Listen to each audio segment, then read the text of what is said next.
let's talk about your proper former club, Arsenal. Yeah. What's happened to them?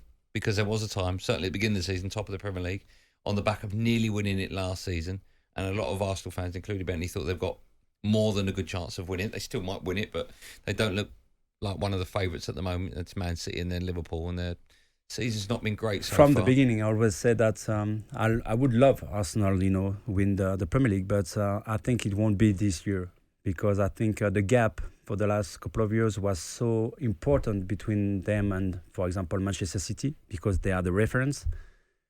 I thought that they reduced the gap, the huge gap, they reduced it the last 2 years. And when they start the Premier League in August, I said to everyone, I wish they will win the Premier League, but I don't think so.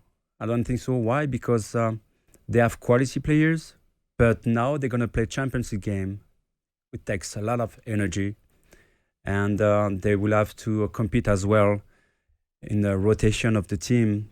For example, Manchester City are stronger, when you look at the bench, with all the respect I have for Arsenal, they don't have the same quality players on the bench that can make difference. If you change 5 or 6 players every 3 days, it doesn't impact, the way City plays. Arsenal have a proper way to play. You can see that, but I think they had quality players during the summer, but they need to add more quality players if they want to compete on every table, every 3 days. And for me, at the moment, they are not ready for that.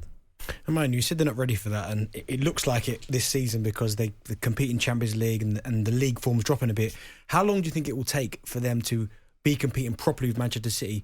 And is that difficult to answer because Manchester City every single season keep going forward and forward and forward? Yeah, but City is still the reference in the world anyway. But I think a lot of teams in Premier League, they have a lot of money as well, and they are working very, very well. I think Arsenal, I love the way they work. I love the way that the board kept the trust in Arteta, even it was very difficult at the beginning. They let him the time, to build his philosophy on the pitch, but with the players that fit into this philosophy. When he did what he did with Aubameyang, his captain, was a great message, to the dressing room. And I think step by step, I think they will, sooner or later, Arsenal will fight definitely for the Premier League. Does he have to win a major trophy with them? Yeah, you have to. After a couple of work, a very good work, you need something, you need some things back, for the players, for the board, for the staff, from Arteta. Because it's funny again, because this question has been, somebody asked me this question this morning, and I said, listen, look what happened yesterday against Liverpool. They play well, they play very well the first half, they missed a couple of chances. It reminds me of the game they played recently against West Ham at home, when they were dominating the game from the beginning until the end, but no goals. They could have played for 2 days without scoring. So I think they still miss something important, but they are in a good way. They have made a lot of miles already, but now I think they need to improve. They need to go further up, which means what happened yesterday.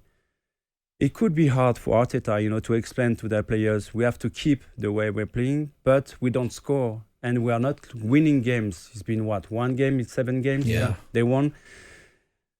If the players start to lose their trust on Arteta, on his philosophy, that could be the start, the beginning of troubles. But I don't think so, because they are intelligent. In what time frame do you think he needs to win a major trophy? I mean, this season, Premier League will be difficult to catch.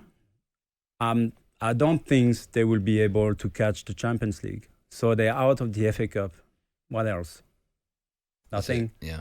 So next season, for me, will be very important for Arsenal, because if you keep the confidence on the team, the players you have for years now, they need to get silverware. Yeah. Just quickly before we move on, so much to talk to you about, how do you fix the goal drought problem? Do you need to bring a number 9 in to recognise Ivan Toney, for argument's sake? Do you need to bring? I remember City when I think it was 3 or 4 years ago when they won the Premier League, and they were playing without a striker, proper striker. Yeah.